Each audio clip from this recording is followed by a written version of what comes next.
Le blizzard frappa sans crier gare, ce qu'elle trouva ironique. Tout dans sa vie arrivait sans prévenir. Le rejet, le bannissement, et maintenant, apparemment, la mort par le froid dans les montagnes.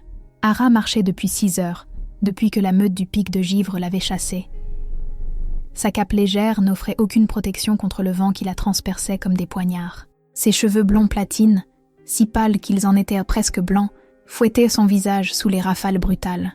Sa peau, naturellement si claire que les gens la disaient maudite, avait pris une teinte bleuâtre à cause du froid. Ses yeux gris-bleus peinaient à voir à travers la neige battante qui semblait déterminée à l'aveugler. Ara savait qu'elle allait mourir. La cérémonie de rejet avait eu lieu ce matin même, et ce soir, elle ne serait plus qu'un cadavre gelé dans la nature sauvage. Il y avait une certaine poésie là-dedans, supposait-elle, née indésirable, morte seule. Une vie encadrée par le rejet. Ses parents l'avaient abandonnée à la frontière de la meute du pic de Givre alors qu'elle n'avait que 3 jours. La guérisseuse de la meute avait raconté qu'elle avait été trouvée enveloppée dans une fine couverture, sans rien d'autre, ni mots, ni explication. Juste un bébé trop pâle, aux cheveux trop clairs, laissé dans la neige comme une ordure dont on voulait se débarrasser. Trop pâle, trop étrange. Un rappel constant que tous les enfants n'étaient pas des bénédictions. La meute l'avait accueillie par obligation, envers la loi de la déesse de la lune, l'élevant dans l'orphelinat avec les autres louveteaux indésirables. Elle n'avait jamais connu l'amour, jamais connu l'appartenance, n'ayant pour seule certitude que sa différence, et le fait que cette différence était dangereuse. Les autres orphelins avaient au moins des histoires sur leurs parents, des raisons pour lesquelles ils avaient été abandonnés. Ara n'avait que des questions sans réponse, et une apparence qui mettait les gens mal à l'aise. Lorsqu'elle s'était présentée comme Oméga à 16 ans, il y avait eu une brève lueur d'espoir. Les Omégas étaient précieux, même ceux à l'apparence étrange. Elles pouvaient porter des louveteaux forts, apaiser les tensions de la meute et se rendre utiles au-delà de leur apparence. Mais au fil des années, personne ne la réclama, et cet espoir mourut à petit feu.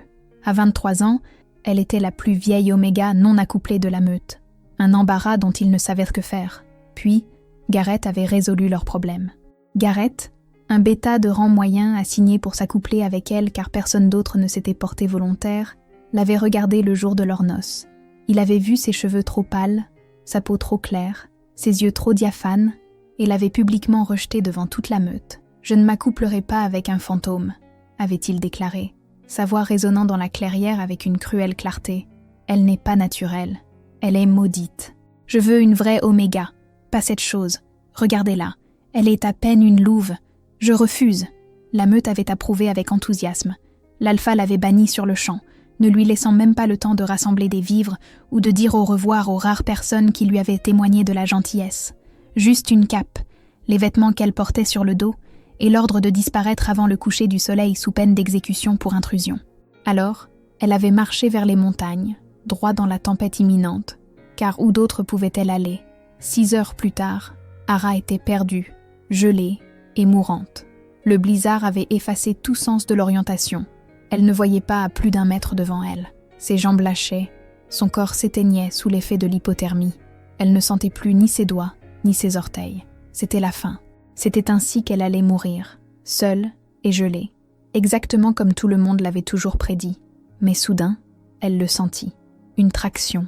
Un instinct si fort qu'il en était presque physique, l'attirant vers la gauche, loin du chemin qu'elle suivait, vers ce qui ressemblait à une falaise abrupte, signifiant une mort certaine si elle tentait de l'escalader par ce temps.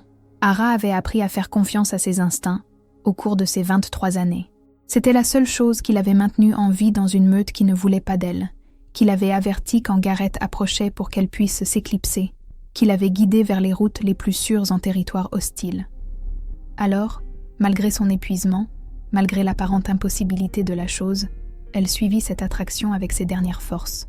Et là, cachée derrière un affleurement rocheux totalement invisible sous tout autre angle, se trouvait une grotte. Le soulagement l'envahit si intensément qu'elle faillit s'effondrer dans la neige. Un abri. Elle avait trouvé un abri. La déesse de la lune ne l'avait pas complètement abandonnée. Ara trébucha vers l'entrée de la grotte, imaginant déjà le répit du vent, quand elle l'entendit, des gémissements, sourds et douloureux, venant de l'intérieur. Chaque instinct de survie lui hurlait de fuir. Les animaux blessés étaient dangereux, imprévisibles, Ce qui se trouvait dans cette grotte pouvait la tuer.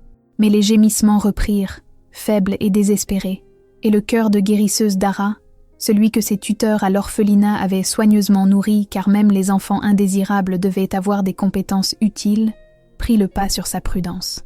Elle entra dans la grotte et s'arrêta net. Des loups, 12 d'entre eux, tous énormes, tous dotés d'une fourrure d'un blanc pur qui semblait briller même dans la faible lumière filtrant par l'entrée. Ils étaient disposés en un cercle approximatif et étaient clairement en détresse. Certains tremblaient violemment malgré leur épais pelage d'hiver. D'autres avaient des blessures visibles, le sang maculant, leur fourrure immaculée. Tous semblaient mourir de froid, bien qu'ils fussent bâtis pour les climats nordiques. Une garde d'élite. Ara reconnut les signes immédiatement.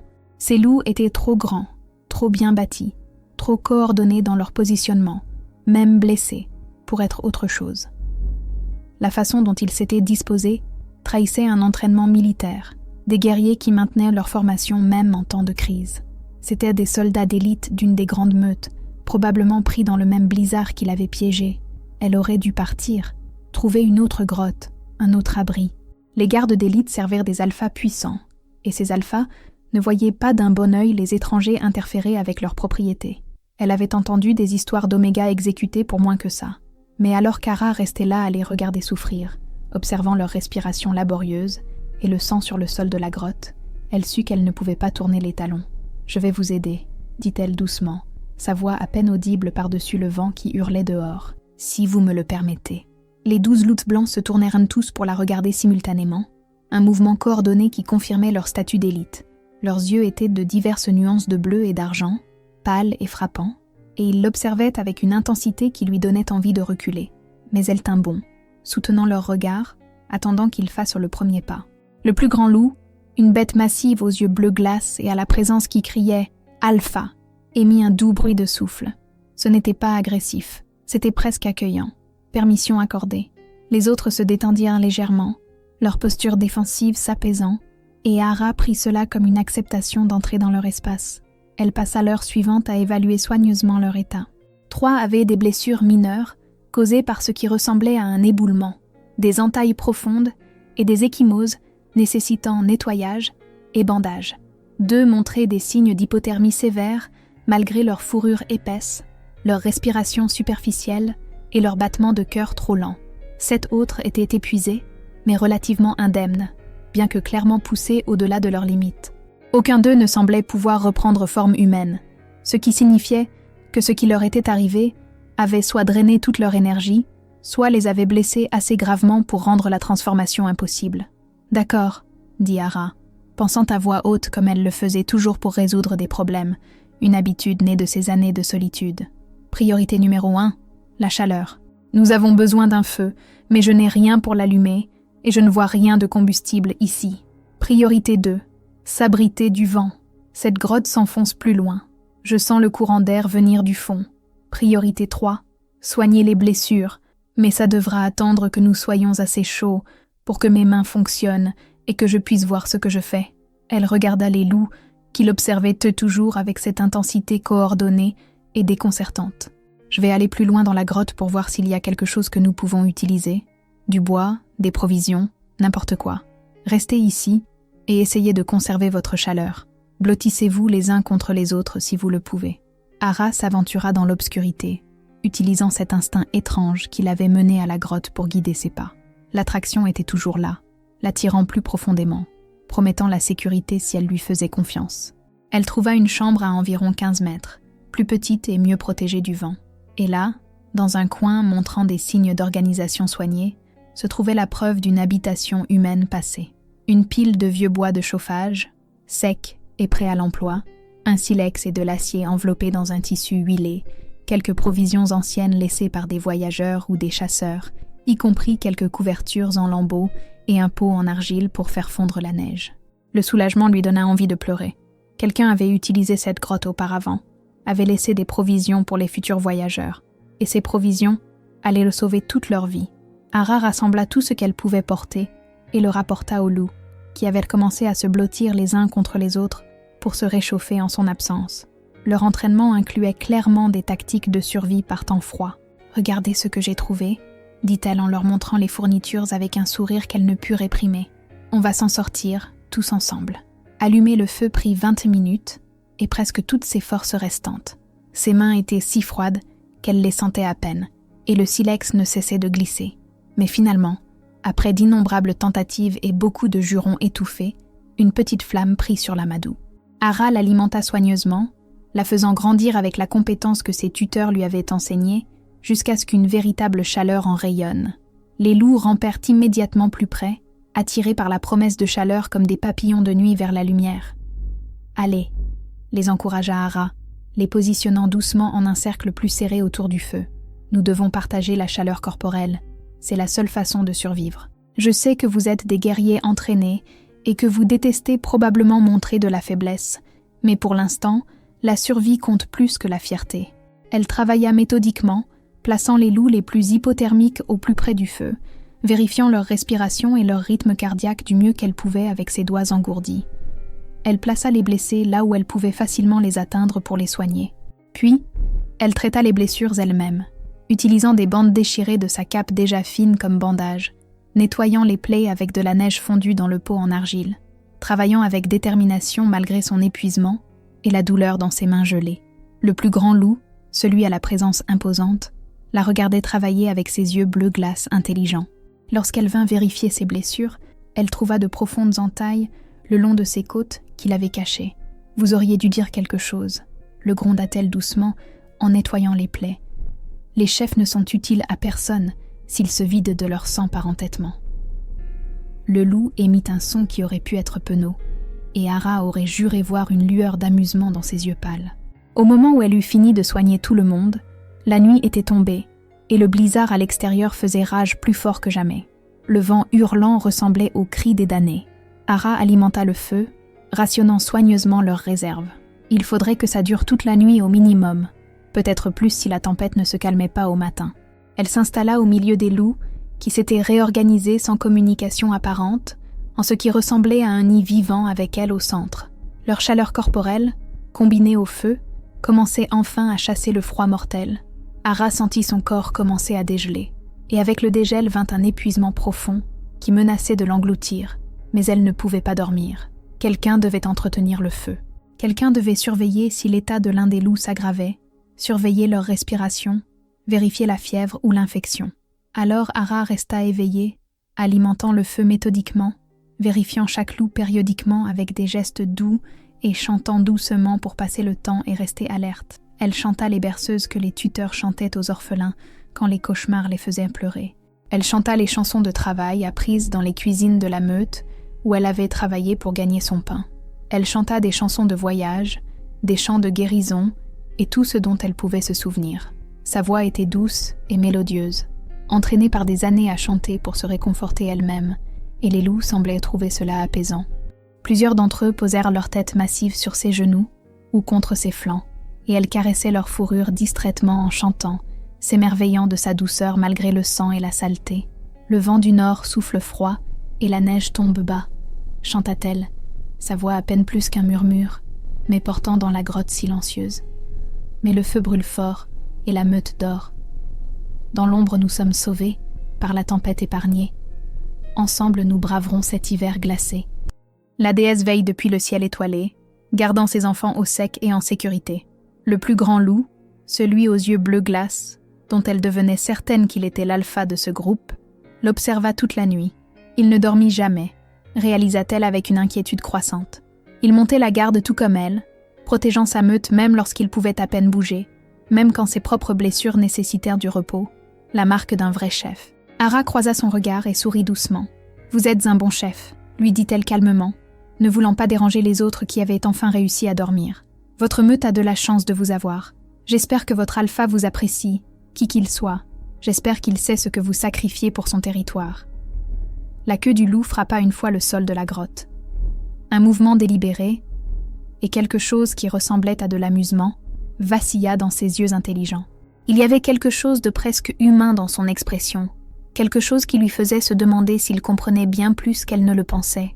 À mesure que la nuit avançait et que l'épuisement faisait s'effriter ses barrières, Ara se surprit à parler au loup, comblant le silence avec des histoires de sa vie. Elle leur parla de son enfance à l'orphelinat, de comment elle avait appris à se faire petite, silencieuse et invisible pour ne pas être remarquée, pour ne pas être une cible. Elle parla des autres orphelins qui avaient trouvé des familles alors qu'elle restait indésirable année après année, les regardant partir avec des larmes de joie tout en faisant semblant d'être heureuse pour eux, mourant un peu plus à l'intérieur à chaque fois. Elle leur raconta le jour de son mariage et le rejet de Gareth, se tenant là devant toute la meute dans une robe empruntée, pendant qu'il la déclarait trop dégoûtante pour être touchée.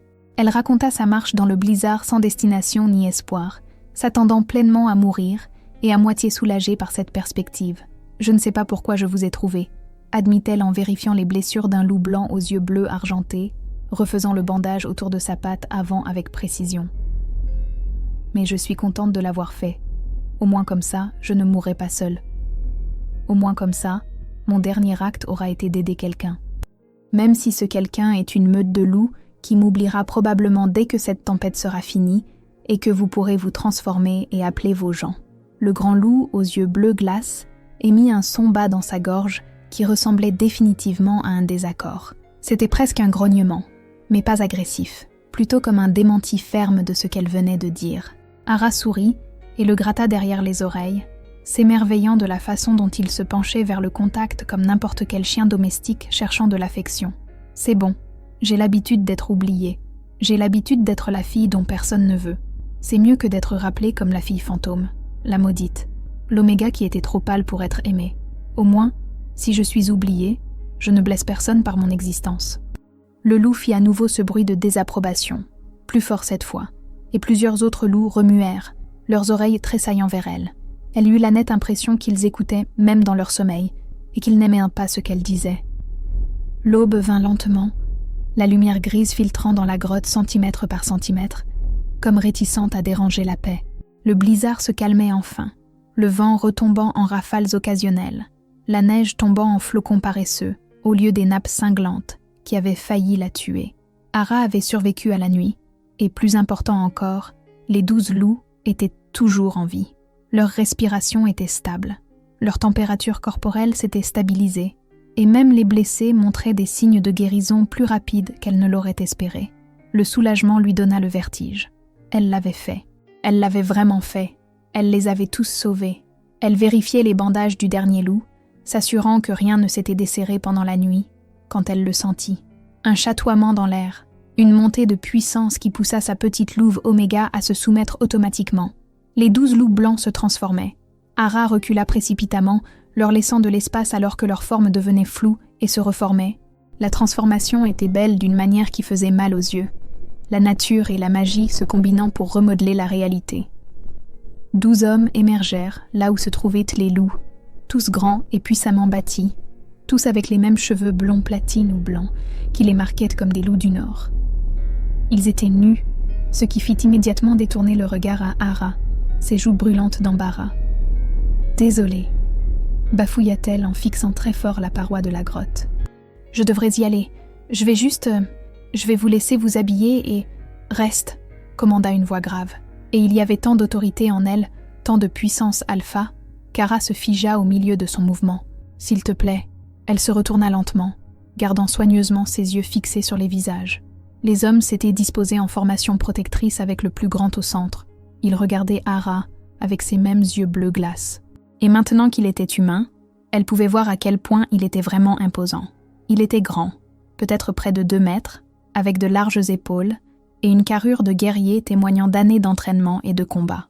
Ses cheveux étaient blonds platine, si pâles qu'ils étaient presque blancs, et tombaient sur ses épaules en vagues épaisses qui parvenaient à avoir l'air délibérément coiffé malgré une nuit dans une grotte. Ses yeux étaient du bleu le plus pâle qu'elle ait jamais vu, comme de la glace au soleil, comme des glaciers à l'aube. Il avait une mâchoire forte couverte d'une barbe naissante de plusieurs jours, des pommettes saillantes capables de couper du verre, et le genre de visage qui appartenait aux statues anciennes de rois guerriers. Son corps était couvert de cicatrices racontant l'histoire d'innombrables batailles survécues. Il ressemblait à un viking, pensa-t-elle, comme sorti des vieilles légendes que ses tuteurs racontaient, comme un dieu de la guerre fait chair. Et il y avait quelque chose en lui, une qualité indéfinissable de puissance et de présence, qui donnait envie à sa louve de se soumettre, de s'incliner et d'offrir sa gorge en reddition. Je m'appelle Drake, dit-il, sa voix portant toujours cette note de commandement, mais plus douce maintenant, plus contrôlée. Je suis le roi alpha des territoires du Nord. Voici ma garde d'élite, les 12 meilleurs guerriers de mon royaume, et nous te devons la vie. Le souffle d'Ara se bloqua dans sa gorge. Le roi alpha. Elle avait abrité le roi alpha lui-même et sa garde d'élite. Le loup le plus puissant de tout le territoire avait passé la nuit sur ses genoux pendant qu'elle lui chantait des berceuses et l'appelait « bon garçon ». Le dirigeant de tout ce qui se trouvait au nord des grandes montagnes l'avait laissé caresser ses oreilles et vérifier ses blessures comme s'il était un animal de compagnie ordinaire. « Je ne savais pas », dit-elle rapidement, la panique faisant se bousculer ses mots. « Je veux dire, je savais que vous étiez une garde d'élite. Je le voyais à votre façon de bouger et de vous positionner. Mais je ne savais pas que vous étiez... Je suis tellement désolée si j'ai fait quoi que ce soit d'inapproprié. Je voulais juste aider. Je ne voulais pas manquer de respect. » Inapproprié ? L'un des gardes, un homme plus jeune aux cheveux blancs argentés et aux yeux gris pétillants de malice, rit chaleureusement. « Tu as sauvé nos vies. Tu as trouvé un abri quand nous étions perdus et mourants. Tu as fait du feu quand nous gelions. Tu as soigné nos blessures avec des fournitures que tu as dû dénicher alors que tu étais toi-même blessé et épuisé. Tu es resté éveillé toute la nuit à monter la garde pour que nous puissions nous reposer en sécurité. Ce n'est pas inapproprié. C'est extraordinaire. » Un autre garde, celui-ci avec des cheveux de la couleur de la neige fraîche et des yeux comme des éclats de glace bleue, hocha la tête avec ferveur. « La plupart des gens auraient fui dès qu'ils nous auraient vus. Les gardes d'élite sont intimidants, même quand nous sommes en bonne santé. Tu as vu 12 loups massifs blessés, et ton premier instinct a été d'aider. Cela demande un courage que la plupart des guerriers n'ont pas. » Drake la regardait toujours avec ce regard intense, et Ara avait l'impression qu'il voyait à travers sa peau, droit dans son âme. « Quel est ton nom ?»« Ara, » dit-elle doucement. « J'étais de la meute du pic de Givre jusqu'à hier. »« Tu étais ?» Les yeux de Drake se plissèrent dangereusement, et soudain la température dans la grotte sembla chuter. « Que s'est-il passé hier ?» Ara hésita, puis décida qu'il ne servait à rien de le cacher. Il était le roi alpha. S'il voulait savoir, il le découvrirait de toute façon. « J'ai été rejetée par mon compagnon destiné. Il a dit que j'étais trop pâle, trop étrange, maudite par la déesse de la lune. L'alpha m'a bannie immédiatement. J'essayais de trouver un endroit où aller quand le blizzard a frappé. Je me suis perdue. Et puis j'ai senti cette attraction, comme si quelque chose m'appelait, et j'ai trouvé la grotte. Je vous ai trouvé. Ils t'ont banni pour ton apparence ?» Un autre garde, celui-ci avec des cheveux platine plus foncés et des yeux brûlants d'une colère vertueuse, semblait outré. C'est barbare et complètement illégal selon la loi du Nord. Chaque meute de ce territoire sait que le rejet basé sur l'apparence est un motif de défi envers l'alpha. « Ça n'a pas d'importance, » dit Ara calmement, en laçant ses bras autour d'elle-même. « Je n'ai nulle part où aller de toute façon.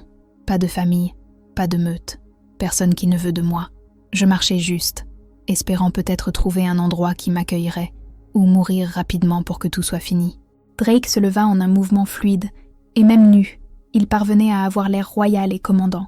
Plusieurs gardes s'empressèrent de lui donner une cape, qu'il enroula autour de sa taille, avec une efficacité rodée. « Tu as trouvé un abri, tu nous as trouvés, et je pense que c'était exactement ce que la déesse de la lune avait prévu. » Il s'approcha et Ara dut pencher la tête en arrière pour maintenir le contact visuel.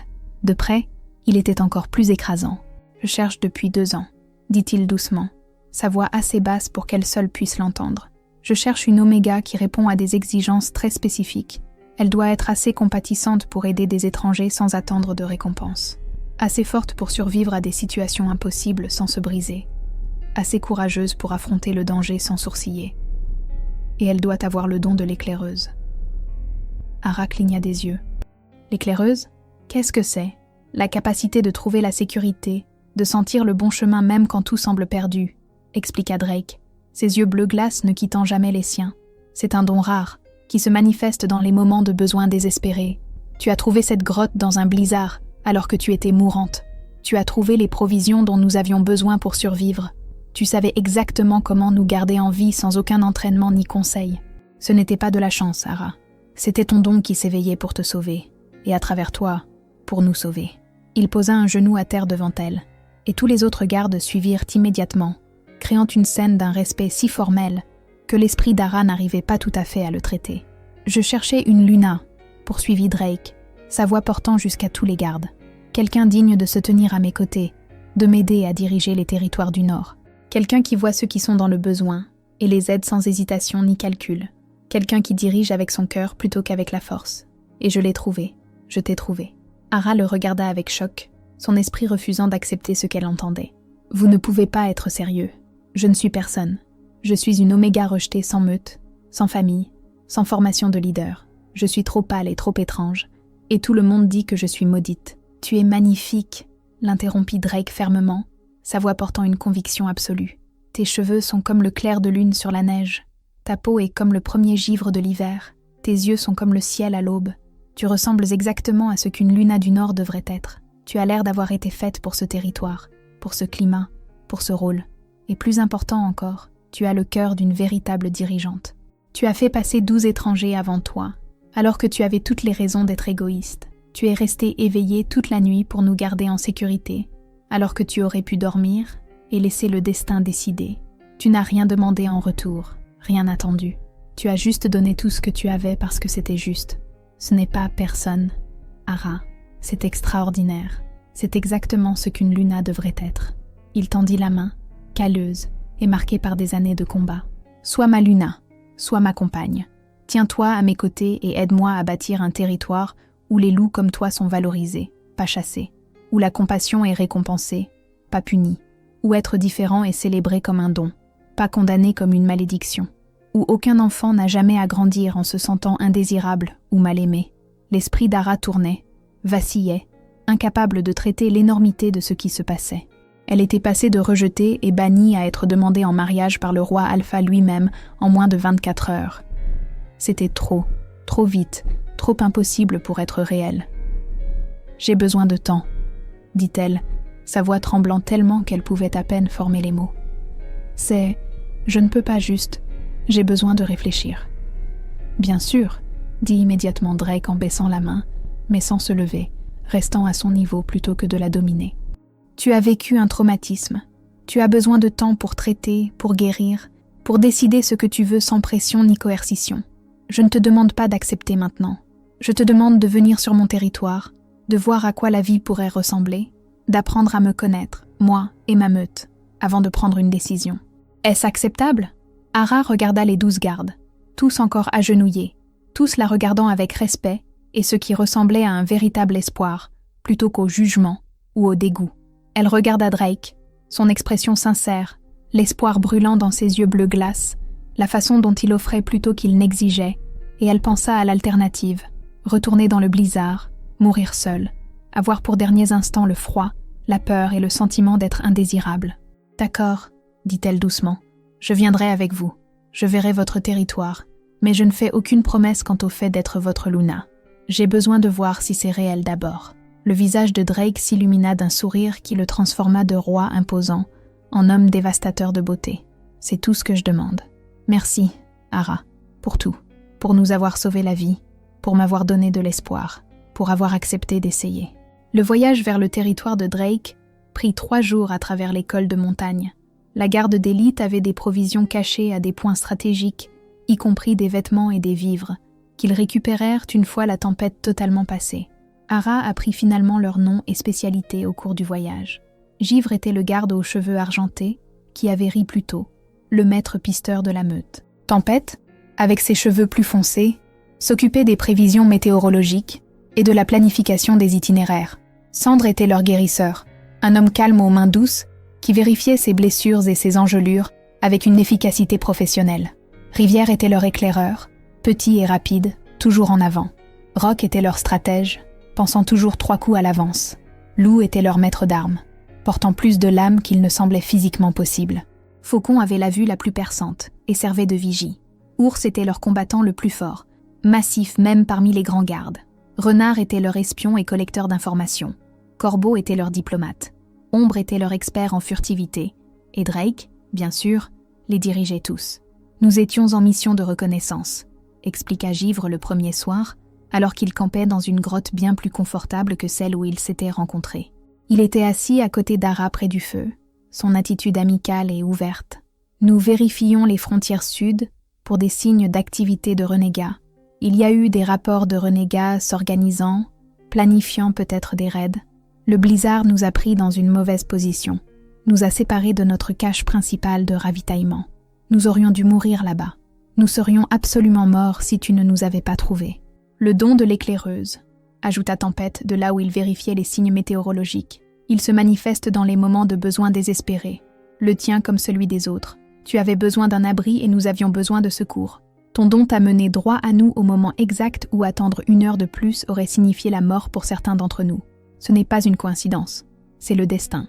Ara traitait encore l'idée qu'elle avait un don, qu'elle était quelque chose de plus qu'une simple oméga maudite dont personne ne voulait. Elle avait toujours pensé que ses instincts n'étaient que des mécanismes de survie développés par des années de navigation dans une meute hostile et l'apprentissage de la détection du danger. Mais selon Drake et ses gardes, elle était une éclaireuse, l'un des dons les plus rares que la déesse de la lune pouvait accorder.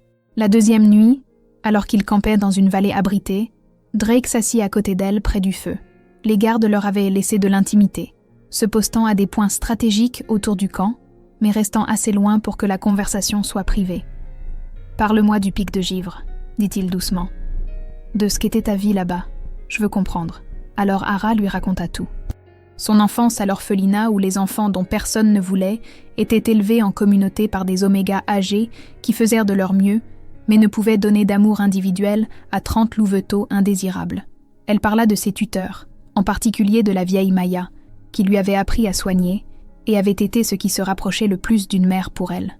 Elle parla des murmures qui la suivaient partout, de la façon dont les gens évitaient de la toucher, comme si sa pâleur était contagieuse, ou si sa malédiction pouvait se transmettre. Elle parla du fait d'être assez utile pour être gardée, mais jamais assez valorisée pour être aimée, du rejet de Gareth et du bannissement par l'alpha, du fait d'avoir eu moins d'1 heure pour partir sous peine d'exécution. « Je n'ai jamais eu ma place là-bas », admit-elle en fixant le feu. « J'ai toujours su que j'étais différente.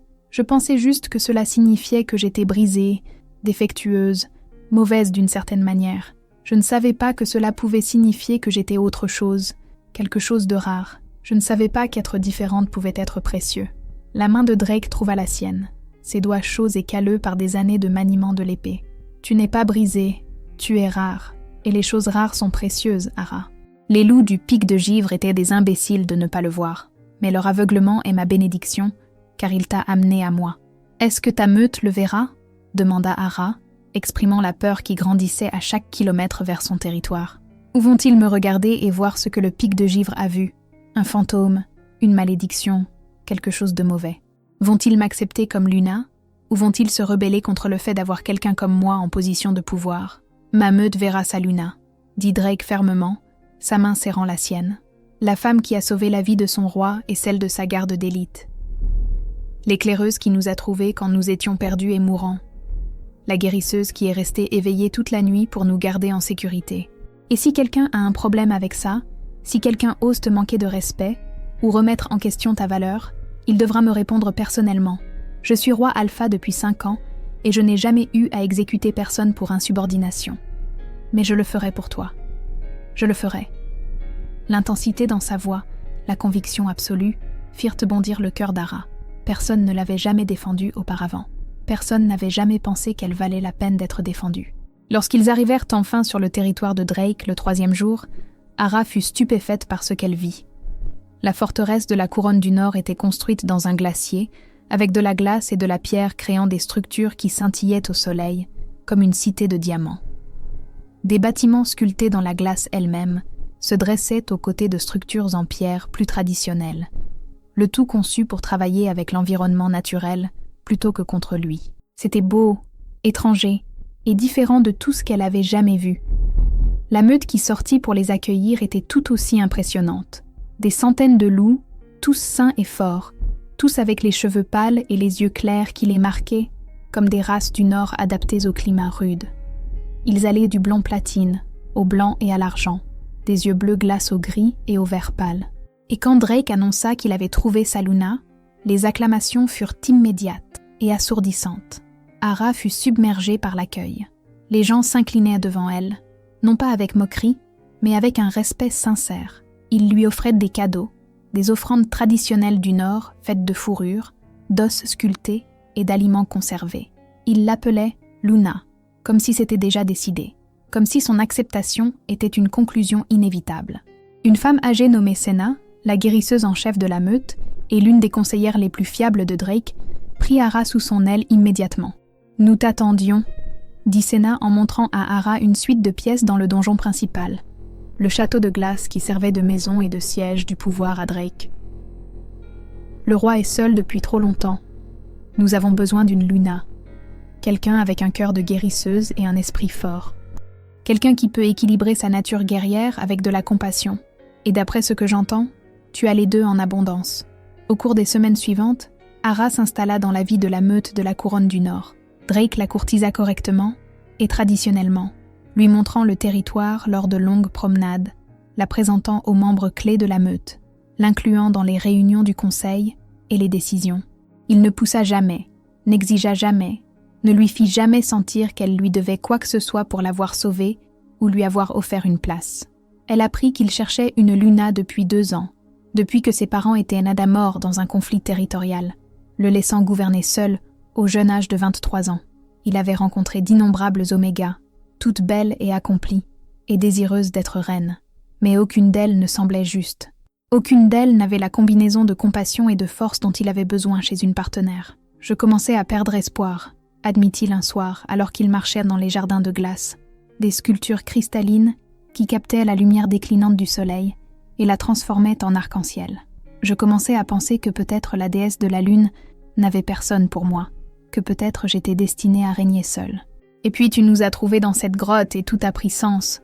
Chaque rejet que j'avais donné, chaque oméga qui n'était pas la bonne, tout cela me menait à toi. » Ara se surprit à tomber amoureuse de lui, pas seulement de Drake le roi alpha, mais de Drake l'homme. Il était gentil avec les anciens, passant du temps avec eux et écoutant leurs histoires. Il était patient avec les louveteaux, souvent trouvés en train de jouer avec eux dans la neige ou de leur enseigner des mouvements de combat de base. Il écoutait les préoccupations de la plus modeste Oméga aussi sérieusement qu'il écoutait son conseil. Il travaillait aux côtés de ses guerriers plutôt que de commander depuis un trône, ses mains aussi calleuses que les leurs à force d'entraînement et de labeur. Il était tout ce qu'un alpha devrait être.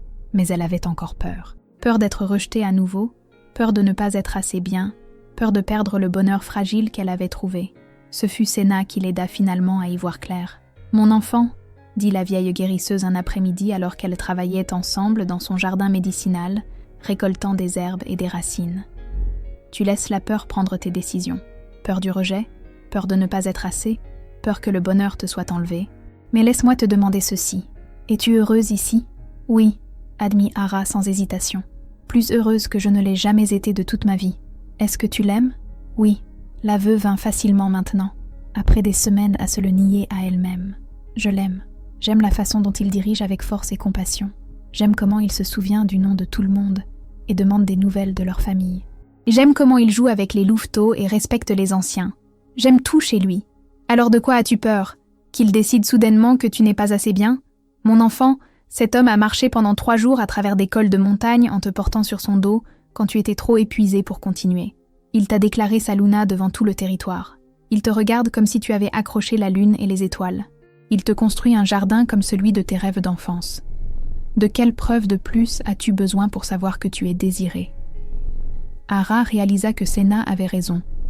Elle avait été si concentrée sur ses rejets passés, si piégée dans de vieux schémas de peur, qu'elle ne pouvait pas voir l'acceptation juste devant elle. Drake l'avait choisie. Sa meute l'avait accueillie. Elle avait un foyer, une famille et un homme qui l'aimait exactement comme elle était. Ce soir-là, Ara se rendit aux appartements de Drake, son cœur battant d'une excitation nerveuse. Il répondit immédiatement à son coup, l'inquiétude traversant son beau visage. « Ara, quelque chose ne va pas ? Tu vas bien ? » ?»« Non, » dit-elle, incapable d'empêcher le sourire de s'étendre sur son visage. « Rien ne va mal, tout va bien. Pour la première fois de ma vie, tout est juste. Et j'ai une réponse pour toi. » Le souffle de Drake se coupa, l'espoir et la peur luttant dans ses yeux bleu glace. « Et... oui, » dit simplement Ara, sentant la justesse de la chose s'installer dans ses os. « Je serai ta Luna, ta compagne, ta partenaire. Je me tiendrai à tes côtés et t'aiderai à diriger cette meute, parce que je t'aime, Drake. Je t'aime, j'aime cet endroit et ces gens, et je veux passer le reste de ma vie ici avec toi, à construire quelque chose de beau. » Drake l'attira dans ses bras et l'embrassa, un baiser profond, passionné et plein de promesses. Lorsqu'ils se séparèrent enfin, tous deux respirant fort, il posa son front contre le sien. Je t'aime aussi, dit-il d'une voix rauque, épaisse d'émotion. Depuis ce premier moment dans la grotte, quand tu n'as pas hésité à aider 12 loups inconnus, quand tu es resté éveillé toute la nuit pour nous garder en sécurité, quand tu as chanté pour nous comme si nous étions précieux, quand tu as tout donné sans rien demander en retour. Je t'aime depuis le tout début. La cérémonie d'accouplement eut lieu sous la pleine lune 2 semaines plus tard, en présence de toute la meute de la couronne du Nord. Ara portait une robe de fourrure blanche, pure et de soie bleu glace qui semblait faite de l'hiver lui-même. Ses cheveux platines étaient ornés de cristaux qui captèrent le clair de lune et la faisaient ressembler à une princesse des glaces des légendes anciennes. Les 12 gardes d'élite se tenaient comme témoins, tous sains et saufs grâce à ses soins, leurs uniformes formels blancs, les faisant ressembler à une garde d'honneur de soldats de l'hiver. Lorsque Drake marqua son coup, la revendiquant comme sa compagne devant la déesse de la lune et tous les témoins, la meute hurla en célébration. Le son résonna à travers le glacier, à travers le palais de glace, à travers tout le territoire. Un chant de joie, d'appartenance et de nouveau départ qu'Ara ressentit au plus profond de son âme. Des années plus tard, quand de jeunes loups venaient de voir la Luna Ara, se sentant brisés ou indésirables, ayant l'impression de ne pas avoir leur place nulle part, elle souriait et leur racontait son histoire. Comment elle avait été rejetée et bannie. Comment elle avait marché dans un blizzard sans espoir. Comment elle avait trouvé 12 loups dans une grotte et choisi de les aider malgré le fait qu'elle n'avait rien elle-même. « Je n'étais personne », leur disait-elle en prenant leurs mains et en les regardant dans les yeux. Une oméga rejetée sans meute, sans famille, sans avenir. Mais j'avais un don que j'ignorais et un cœur qui ne me laissait pas ignorer la souffrance. Et c'était assez, c'était plus qu'assez. Elle leur présentait Drake, toujours grand et fort, la regardant avec le même amour qu'il avait montré ce premier matin dans la grotte quand il l'avait déclaré sa Luna. Il me testait, expliquait-elle. Il testait des Lunas potentiels pour voir qui aiderait des étrangers sans attendre de récompense, qui sacrifierait son propre confort pour la sécurité des autres, qui dirigerait avec compassion plutôt qu'avec pouvoir. Les 12 loups dans la grotte n'étaient pas juste sa garde d'élite, ils étaient un test, et j'ai réussi non pas parce que j'étais forte, belle ou puissante, mais parce que je me souciais des autres, parce que je ne pouvais pas tourner le dos à la souffrance. Parce que mon premier instinct a été d'aider plutôt que de demander ce que j'obtiendrais en retour. Elle prenait leurs mains et les regardait dans les yeux. Être rejeté ne signifie pas que tu es indigne. Parfois, cela signifie que tu es réservé pour quelque chose de mieux, quelque chose de plus grand. Parfois, la déesse de la lune doit enlever ce qui est mauvais pour pouvoir te donner ce qui est bon. Aie confiance en cela. Aie confiance en ta valeur. Aie confiance en tes dons, même si tu ne sais pas encore ce qu'ils sont. Et sache que quelque part, ta meute t'attend. Tu dois juste survivre assez longtemps pour la trouver. Et ces jeunes loups quittèrent sa présence en se tenant plus droit, croyant un peu plus fermement que leur différence n'était pas des malédictions, mais des cadeaux attendant d'être déballés, que le rejet était une redirection, que la bonne meute, le bon endroit, la bonne personne les attendait quelque part, attendant qu'ils soient assez courageux pour continuer à marcher à travers la tempête. Si vous avez aimé cette histoire, abonnez-vous à la chaîne pour plus de contes de romances de loup-garou, de rois alpha, de compagnes rejetées et d'histoires d'oméga puissantes. Cliquez sur la cloche de notification pour ne jamais manquer une mise en ligne. Laissez un commentaire ci-dessous pour me dire ce que vous avez pensé de l'histoire d'Ara et Drake et quel genre d'histoire de loup-garou vous aimeriez voir ensuite. Votre soutien signifie tout pour moi et m'aide à créer plus de contenu comme celui-ci. Merci de m'avoir lu et à bientôt dans la prochaine vidéo.